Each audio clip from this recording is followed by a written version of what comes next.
Kenny, is there any irony in your stated obsession with the dangers of consumerism? Because it made you a lot of money.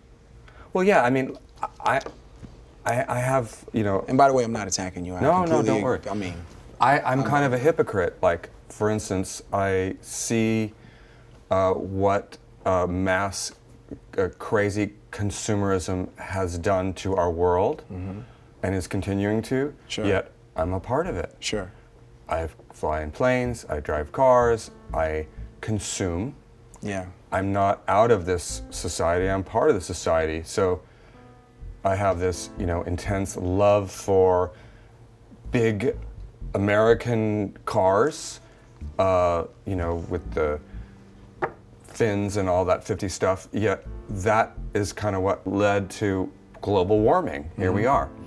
So it's a love-hate thing. Basically what I'm trying to tell people is like, I'm not perfect. Right. It's just that we need to be conscious. Sure. So I think You're a reporter. being conscious is like a very big step. I drive a car, and I just said I go in a plane. Well, every time I do, I'm thinking I'm using gas. Right. Where does this gas come from and what happens to it? I think about that stuff all the time. Sure. But I still do it. Sure. I do have this kind of dichotomy of something that I realize is causing our downfall, but at the same time, I love that, you know, consumerism, when you take a product and you make it so enticing, even though you don't, like, if the ultimate thing is like, almost like an art piece, it's like, you don't need this thing, but you make it so great and people want it. So I think that's part of what I'm guilty of. Well, Karim, you've estimated that we encountered 520. Am I supposed to be distracted? No, Okay. Everything's fine. You've estimated that we encounter 520 designed objects each day. Yeah. Well, objects, just objects. Thank you. Yeah. Design, not design. Objects. Product, just things we touch. Yeah. Things we touch. But what does that entail? The second you wake up, you may touch your eyeglasses, radio, remote control, doorknob, faucets, toilet, and it just goes on and on and on. So we're interacting with all these physical things daily.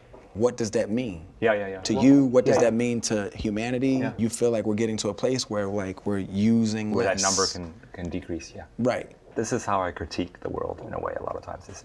Design has bifurcated itself a little bit from real performance. And what I mean by that is like, style gets in the way a lot, you know? So for example, I'm designing, I don't know, faucets and bathtub and sink, you know?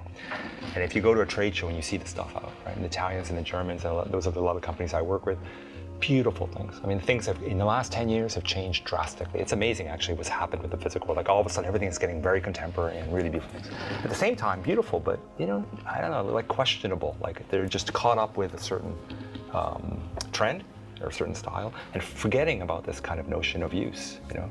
So I look at a faucet that's like a perfect stainless steel slab, right? You know, we can all look at that in a picture and go, wow, that's a nice thing. And then you got to like use it and you're shaving beside it and it's just like dangerous corners and all this sort of stuff. So my critique of this idea of physical, navigating, all of us moving through the physical world, is to try to make a softer and more comfortable and more engaging world. And with that said, obviously more poetic too and all that. It's not just about performance. It's it has to be emotional. If you think about, you know, 2013, if you really let go of the notions of nostalgia and all of these strange ideas, what would our world be like right now? But I guess I'm talking about just objects. Wasn't there a naked woman who just served us water? That was interesting. I didn't see that. Did Okay. you? Oh. Sorry. But the question is, I was just talking about, going back about the objects, right? Just to tell you a really quick story. I was working with Boeing many, many years ago. We were going to do airline seats, chairs. And I'm sitting in my office for 8 hours. And I get out of my chair, and I'm in an Aaron chair, you know, by Herman Miller, when it just came out, that chair. Right? I get up every day out of my office, and I never think about being uncomfortable. Then I'm in an airplane. When I'm in economy, it's like within 20 minutes, everything starts to hurt. There's no lumbar support. It's really weird. It's very hard bottom. And you think to yourself, well, what's going on here? Well, that airline's chair is an old archetype, and even though we supposedly are making improvements on it, we just keep repeating the same thing. So you and I, when we look and go, oh, that's an airline seat. Well, why not take the Aran chair and stick it in the airplane? Right. But that's not the way the world works for some reason. The way the world works is full of these old archetypes that we just keep repeating over. Eventually they die, some of them. Of course. But we're not afraid of new technology. This is what I have been thinking about a lot lately. 375,000 apps for iTunes. Like, it's just crazy number of apps. 375,000? What the hell do they all do, right? So there's a market for that, I guess. People are buying them. I don't know what's going on. So we're not afraid of now all of a sudden. Ever since the iPod in 2000 came out, you could put that, whatever gigs, 40 gigs in your pocket, the world changed. It's amazing. It's like we just like technology.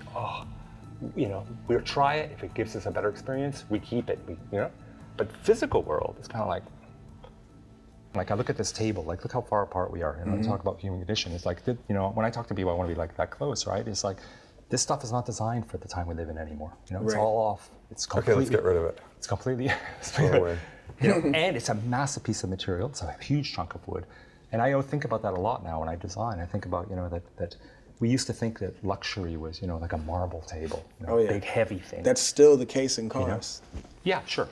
And this idea of what was luxury, precious stones and diamonds and heavy gold. Heavy gills means there's a and lot in there. Yeah, this table probably should be something super lightweight and really elegant and really comfortable.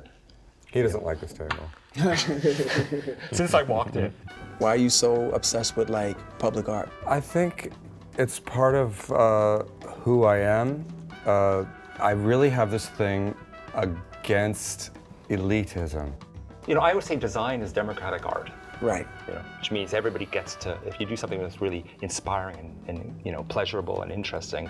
I want to turn that experience and transform the experience of the everyday into, let's say, the magical. So I think that's something that the design has the power to do.